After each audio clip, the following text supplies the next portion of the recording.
কত মানুষ রমজান পায় আল্লাহর ওলি হয়ে গেল, আমি বুঝি হইতে পারলাম না।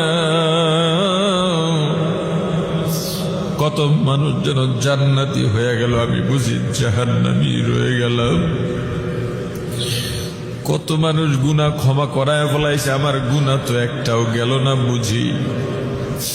কারণ আল্লাহ এত গুনাহ করছে, আপনাকে যেভাবে ডাকা দরকার ডাকতে পারি নাই, যেভাবে নামাজের সিজদাটা দেওয়া দরকার ছিল সেভাবে সিজদা দিতে পারি নাই। ওগো আল্লাহ, যেভাবে তেলাওয়াত করা দরকার ছিল পারি নাই। আমার সময় চলে যায়, আমি এই 2 দিনে আর কি বা করতে পারবো। আল্লাহ, আপনার নেককার বান্দাদের সঙ্গে আমাদের শামিল করে নেন আল্লাহ। ওগো আল্লাহ, রমজানের পরে আমাকে আর আপনি জাহান্নামের কাতারের মানুষদের সঙ্গে শামিল করিয়েন না। আমাকে একটা আলাদা মানুষ বানায় দেন, জিকিরের স্বাদ জিহ্বায় লাগায় দেন, নামাজ ইবাদত নেক কাজের স্বাদ অন্তরে বসায় দেন। আমি আর গালি দেব না। তওবা করো রে ভাই, তওবা করো, মনটাকে নরম বানাও। জাহান্নামের আযাব সহ্য করতে পারবা কিনা আগে বুঝে শুনে গুনার দিকে পা বাড়াও। ওরে আল্লাহর গোলাম, আর জান্নাত শান্তির বালাখানা। দুনিয়ার যত শান্তি, যত সুখ, যত আরাম সব যদি এক জায়গায় করা হয়, জান্নাতের এক জাররা শান্তির সমান হবে না। হে রোজাদার ভাই, ওই জান্নাত পাওয়ার জন্যই তো রোজা রাখলাম, তারাবি পড়লাম। পরকালে মুক্তির জন্যই তো ব্যবসা বাণিজ্য সেরে মসজিদে এসে বসে রইলাম। আল্লাহ বান্দার অন্তর দেখেন, আল্লাহ বান্দার অন্তর দেখেন। ওই পরকালে মুক্তির জন্যই তো কত মানুষ দুনিয়াদার হয়ে দুনিয়ায় মত্ত হয়ে রইল। আমি তো ওই পরকালের মুক্তির জন্যই দুনিয়া চিনি, তবুও দুনিয়ার পিছে ঘুরলাম না।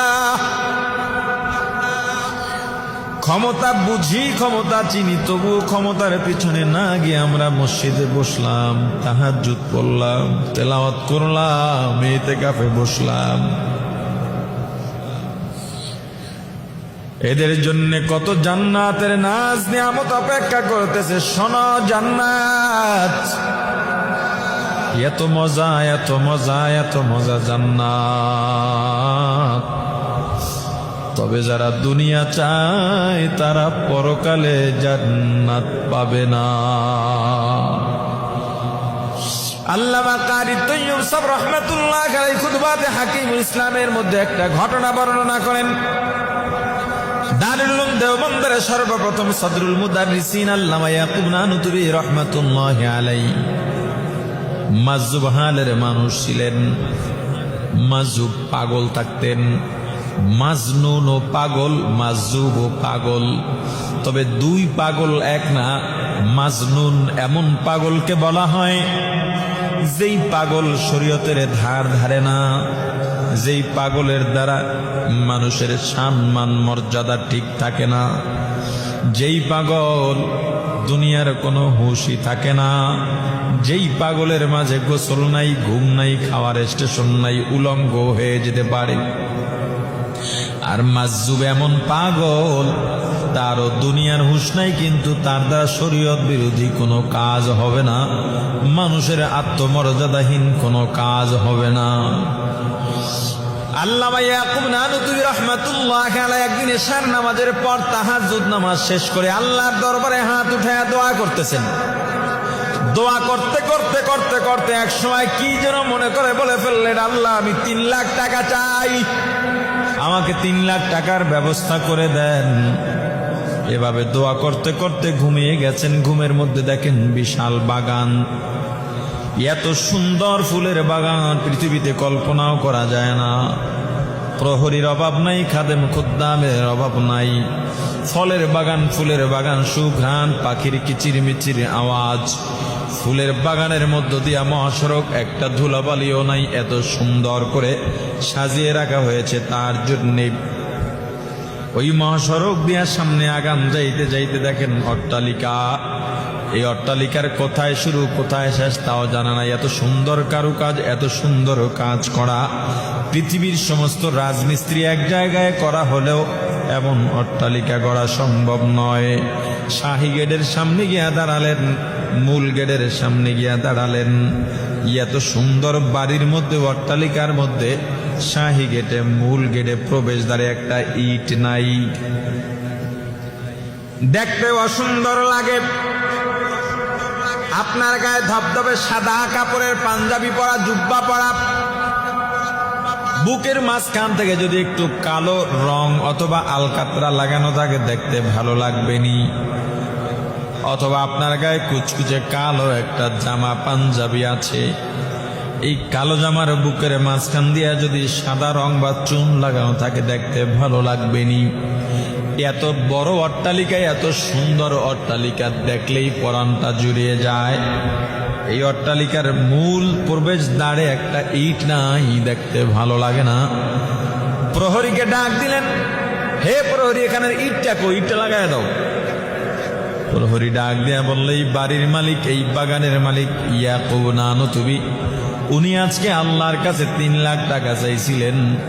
যারা আল্লাহর কাছে দুনিয়া চায়, আল্লাহ এই বাড়ি খুইলা খুইলা দুনিয়া দিয়া দেন। আজকে 3 লাখ চাইছে, পরে আবার চাইলে আরো খুলবে। এভাবে চাইতে থাকলে এক সময় এই ঘর বাড়ি কিছু থাকতো না। এটা একটা শিক্ষার জন্য, বাস্তবতা তো এমন না, স্বপ্ন তো স্বপ্নই, শুধুমাত্র শিক্ষার জন্য বলা। আল্লামা ইয়াকুব নানতুবি রাহমাতুল্লাহ আলাইহির ঘুম ভেঙে গেল। এবার আল্লাহর দরবারে রোনাজারি করতেছেন, আবার ওযু করে নামাজে দাঁড়ায় শুধু কান্না আর কান্না। আল্লাহর ওলিরা নামাজে দাঁড়াইলে কাঁদতে কাঁদতে বেহুশ হয়ে যাইতেন। আমার রাসূল নামাজে দাঁড়াইতেন, এত লম্বা কেরাত পড়তেন, পা মোবারক ফুইলা যাইত, 2 চোখের পানিতে বুকটা ভিজে যাইত, বুকটা ভেসে যাইত চোখের পানিতে।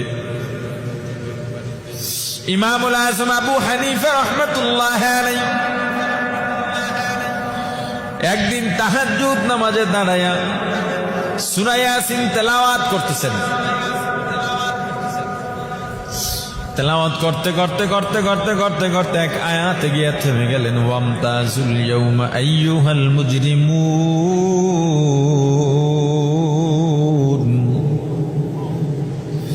কিয়ামতের ময়দানে আল্লাহ পাপিষ্ঠদেরকে গোসা করে দেখে বলবেন, হে মুজরিমিনের দল, হে পাপিষ্ঠের দল, তোরা আলাদা হয়ে যাও। ইমতাজ, তোরা আলাদা হয়ে যা, নেককারের সঙ্গে থাকতে পারবি না।